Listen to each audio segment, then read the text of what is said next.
Olá, seja muito bem-vindo a mais um vídeo aqui no canal, mais um vídeo do nosso e-book, que é o nosso Atlas para a identificação de enterobactérias. A gente está falando um pouquinho sobre como identificar as enterobactérias de forma fácil, pelo menos algumas das principais, trazendo série bioquímica, trazendo crescimento em meios de cultura, trazendo reações e formas fáceis de tentar chegar ao gênero, à espécie, de forma descomplicada. Se você não sabe que e-book é esse, eu vou deixar o link dele aqui embaixo, assim você pode comprar, baixar e utilizar nos teus estudos ou na tua rotina, porque esse é um e-book feito para o estudante, para o profissional, independente de quem você seja.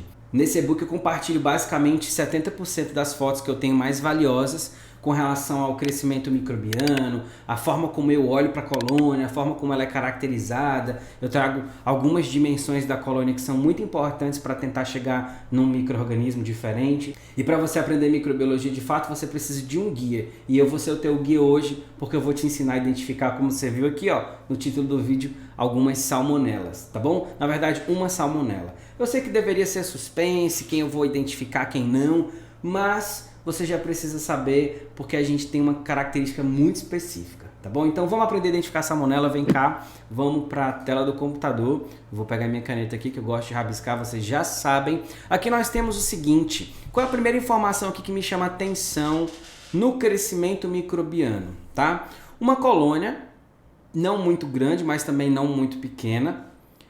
Isso é um macônquei e ele está contaminado, tá? Isso aqui é um macônquei com contaminação que veio de uma outra cultura que eu vou explicar para vocês. O que acontece? Isso aqui era uma amostra de coprocultura. Foi feito no SS, deu trabalho, a gente jogou no macônquei para tentar isolar suspeitas de salmonela e conseguimos isolar aqui um não fermentador. Tá, um não fermentador de lactose, fica atento a isso. Um não fermentador de lactose, beleza. Colônia, característica, não muito grande, não muito pequena, meio brilhosa. Se você não sabe como analisar essas características das colônias, no e-book tem falando sobre 10 dimensões para analisar as características das colônias, é importante você ler, tá lá no finalzinho do e-book. Mas eu já suspeitei de salmonela, afinal veio do SS. Agora, o que eu tenho que fazer aqui? É óbvio que você não pode estar trabalhando com meio de cultura contaminada, essa é a segunda dica. Então, assim, lá no e-book eu deixei uma dica fundamental de como você vai fazer para separar essas colônias. Aqui você tem um fermentador de lactose, esse aqui é um fermentador de lactose, essas colônias rosas são fermentadores, né? São de um fermentador de lactose. Mas as colônias que estão teoricamente puras aqui, ó, são de um não fermentador. Então, o que nós fizemos? Passamos essas colônias numa pequena série bioquímica. É claro que a série bioquímica ela é composta por um número muito grande de reações. Então, na nossa rotina, a gente simplifica algumas delas. E nesse dia, a gente tinha alguns problemas técnicos nas reações e eu vou explicar para vocês. Primeira coisa, nós não temos a fenilalanina, nós não tínhamos preparado esse meio no dia. E a fenilalanina é importante quando a gente pensa em Proteus, Providência, Morganella, então a gente não tinha fenil nesse dia. Tudo bem. Não suspeitava de nenhum desses mesmo. Mas qual era o segundo problema? O nosso agar-sim, ele não estava conseguindo dar condições para o micro-organismo de produzir sulfeto de hidrogênio, o H2S. Porém, como o TSI já tem essa prova, a gente ficou tranquilo. Mas o nosso meio estava com problema nesse dia. E a gente estava tentando descobrir o que estava acontecendo. Terceiro problema. No tubo de lisina, que é um aminoácido que a gente estuda a descarboxilação desse aminoácido, os meninos não colocaram o óleo mineral, né? Então, a reação aqui pode ser duvidosa e eu vou mostrar para vocês. Porque o caldo lisina, ele é mais ou menos da cor do malonato, ele é um tom de verde clarinho, bem translúcido. Então, quando ele é positivo, ele fica roxo, púrpura, e essa cor tá confusa, eu sinceramente não sei que cor é essa. Porém, não teve o adicionamento, né, do óleo mineral para tampar. Por que a gente coloca o óleo mineral na lisina? Para fazer com que o oxigênio não passe. Por que o oxigênio não pode passar? No caldo lisina, nesse tubo, a gente coloca 1% de lisina e 1% de aminoácido dentro desse caldo base. O aminoácido é para a bactéria descarboxilar ou não. E o carboidrato, que no caso é a glicose, a gente usa porque as principais bactérias, a maioria delas, são capazes de consumir esse carboidrato, a glicose. Então a gente coloca isso para ter essa alteração do pH, a gente consegue ver essa condição. E existe um tubo controle para fazer isso também, mas aqui a gente já otimiza fazendo dessa forma, eu vou mostrar para vocês. Então, sabendo que o nosso sim está com problema, o nosso lisina não foi colocado o óleo mineral, a gente tem algumas provas para ler. Citrato, que é fundamental, não poderia faltar. TSI não poderia faltar. Sim é importante, mas está com um pequeno problema. E ureia não poderia faltar, tá? Então esses aqui são os principais. Vamos lá.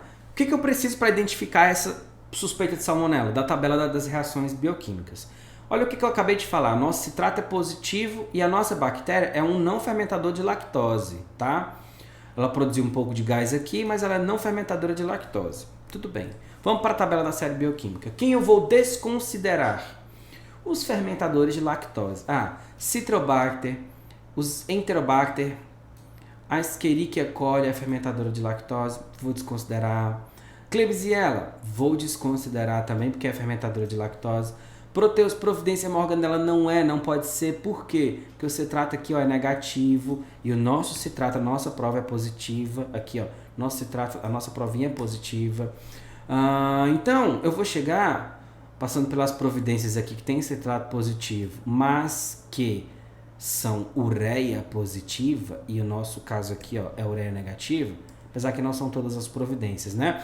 E a minha suspeita era de salmonela, eu vou procurar agora entre as salmonelas quem poderia ser, tá? Então vamos lá.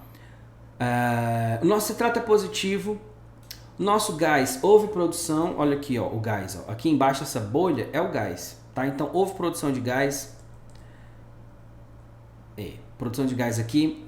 O nosso sim, considere que houve produção de H2S no H-sim, tá? Por quê? Porque houve produção de H2S no sim, no TSI. Tá? E eu tô dizendo para você que o sim estava com problema. O indol foi negativo, nós não temos a reação aqui, revelada pelo reativo de Kovacs. Então o indol é negativo mesmo. Houve motilidade? Houve. Olha aqui a motilidade, O pique foi feito aqui e esse tubo não está translúcido, ele está turvo. Então indica que onde fez o pique central, a bactéria se moveu para as bordas desse tubo. O ideal é que esse tubo fosse mais gordinho. É uma dica que a gente dá também para facilitar, para, digamos que, ter para onde a bactéria correr, sabe? Nossa ureia é negativa. Tá aqui, ureia negativa. Houve produção de H2S? Houve. Apesar de no sim não ter, mas no TSI está pretíssimo aqui, Houve produção sim, né, do sulfeto de hidrogênio. O nosso malonato é negativo ou positivo? Se for salmonella SPP, teria que ser negativo e tá batendo. E a nossa lisina? Teria que ser positiva. Mas a nossa lisina é duvidosa. Aqui, Nossa lisina é duvidosa. Ela nem tá negativa, mas também não tá positiva, como seria nesse caso aqui, Olha uma lisina positiva, bonitona, Então essa lisina aqui seria um exemplo de lisina positiva, tá?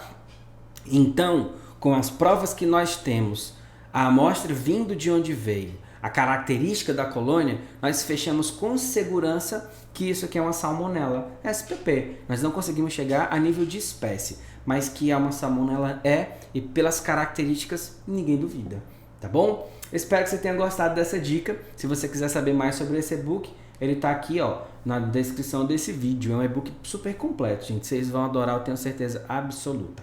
Beleza? Um grande abraço e até a próxima. Tchau, tchau.